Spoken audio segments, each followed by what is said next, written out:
love and friendship. Augusta, replied the noble youth, I thought you had a better opinion of me than to imagine I would so abjectly degrade myself as to consider my father's concurrence in any of my affairs, either of consequence or concern to me.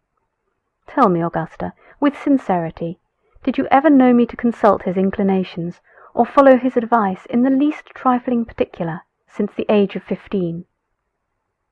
Edward, replied she, you are surely too diffident in your own praise. Since you were 15 only? My dear brother, since you were 5 years old, I entirely acquit you of ever having willingly contributed to the satisfaction of your father. But still I am not without apprehensions of your being shortly obliged to degrade yourself in your own eyes by seeking a support for your wife in the generosity of Sir Edward. Never, never, Augusta, will I so demean myself, said Edward. Support? What support will Laura want which she can receive from him? Only those very insignificant ones of victuals and drink, answered she. Victuals and drink, replied my husband, in a most nobly contemptuous manner. And dost thou then imagine that there is no other support for an exalted mind, such as is my Laura's, than the mean and indelicate employment of eating and drinking? None that I know of so efficacious, returned Augusta. And did you then never feel the pleasing pangs of love, Augusta? replied my Edward. Does it appear impossible to your vile and corrupted palate to exist on love? Can you not conceive the luxury of living in every distress that poverty can inflict, with the object of your tenderest affection? You are too ridiculous, said Augusta, to argue with.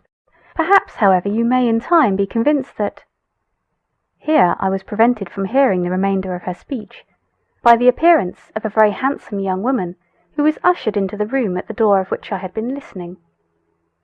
On hearing her announced by the name of Lady Dorothea, I instantly quitted my post and followed her into the parlour, for I well remembered that she was the lady proposed as a wife for my Edward by the cruel and unrelenting baronet.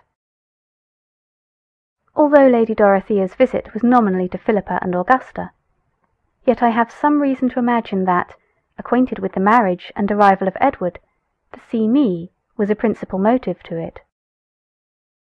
I soon perceived that though lovely and elegant in her person, and though easy and polite in her address, she was of that inferior order of beings, with regard to delicate feeling, tender sentiments, and refined sensibility, of which Augusta was one. She stayed but half an hour, and neither in the course of her visit confided to me any of her secret thoughts, nor requested me to confide in her any of mine.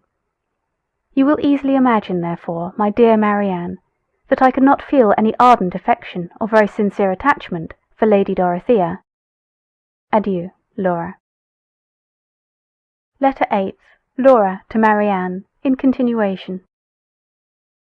Lady Dorothea had not left us long before another visitor, as unexpected a one as her ladyship, was announced.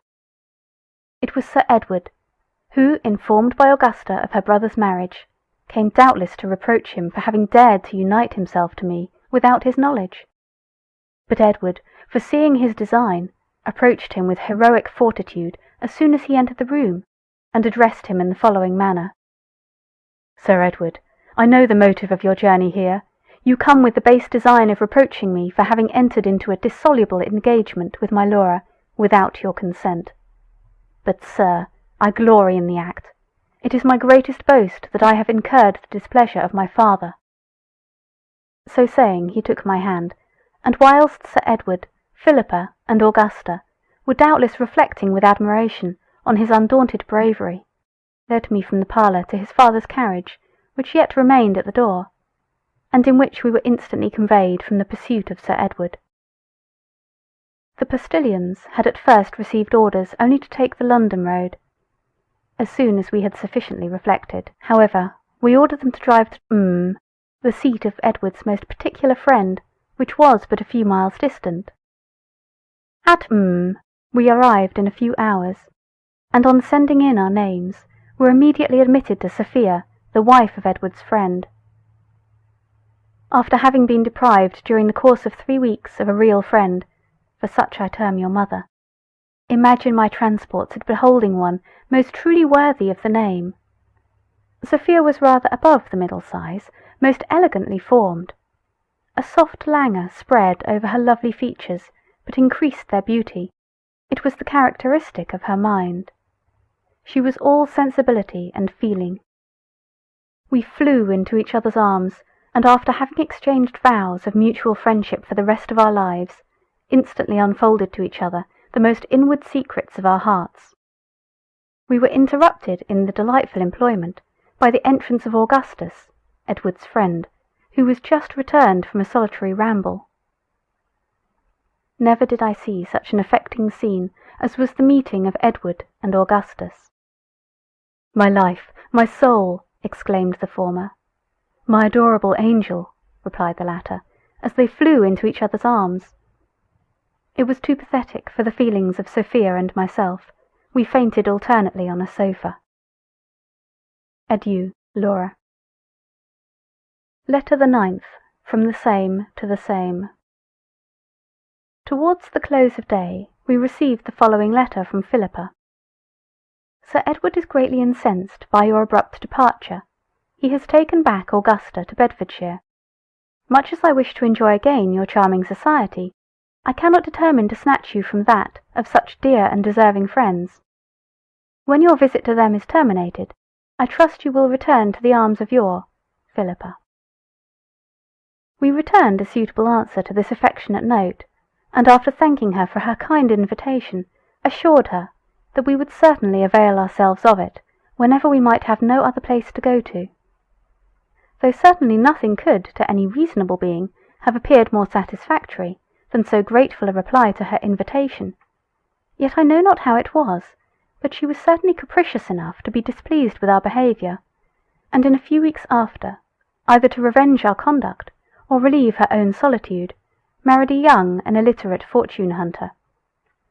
This imprudent step, though we were sensible that it would probably deprive us of that fortune which Philippa had ever taught us to expect, could not, on our own accounts, excite from our exalted minds a single sigh, yet fearful lest it might prove a source of endless misery to the deluded bride, our trembling sensibility was greatly affected when we were first informed of the event. The affectionate entreaties of Augustus and Sophia that we would for ever consider their house as our home, easily prevailed on us to determine never more to leave them. In the society of my Edward and this amiable pair, I passed the happiest moments of my life. Our time was most delightfully spent in mutual protestations of friendship, and in vows of unalterable love, in which we were secure from being interrupted by intruding and disagreeable visitors, as Augustus and Sophia had, on their first entrance in the neighbourhood, taken due care to inform the surrounding families, that as their happiness centred wholly in themselves, they wished for no other society. But alas, my dear Marianne, such happiness as I then enjoyed was too perfect to be lasting. A most severe and unexpected blow at once destroyed every sensation of pleasure. Convinced as you must be from what I have already told you concerning Augustus and Sophia, that there never were a happier couple, I need not, I imagine, inform you that their union had been contrary to the inclinations of their cruel and mercenary parents, who had vainly endeavoured, with obstinate perseverance, to force them into a marriage with those whom they had ever abhorred. But with a heroic fortitude worthy to be related and admired, they had both constantly refused to submit to such despotic power. After having so nobly disentangled themselves from the shackles of parental authority by a clandestine marriage, they were determined never to forfeit the good opinion they had gained in the world, in so doing, by accepting any proposals of reconciliation that might be offered them by their fathers. To this further trial of their noble independence, however, they were never exposed. They had been married but a few months when our visit to them commenced, during which time they had been amply supported by a considerable sum of money, which Augustus had gracefully purloined from his unworthy father's escritoire a few days before his union with Sophia. By our arrival their expenses were considerably increased, though their means for supplying them were then nearly exhausted. But they, exalted creatures, scorned to reflect a moment on their pecuniary distresses, and would have blushed at the idea of paying their debts. Alas, what was their reward for such disinterested behaviour? The beautiful Augustus was arrested, and we were all undone.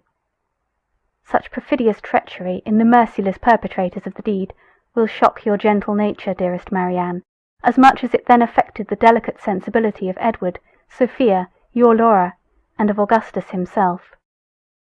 To complete such unparalleled barbarity, we were informed that an execution in the house would shortly take place. Ah, what could we do but what we did? We sighed and fainted on the sofa. Adieu, Laura.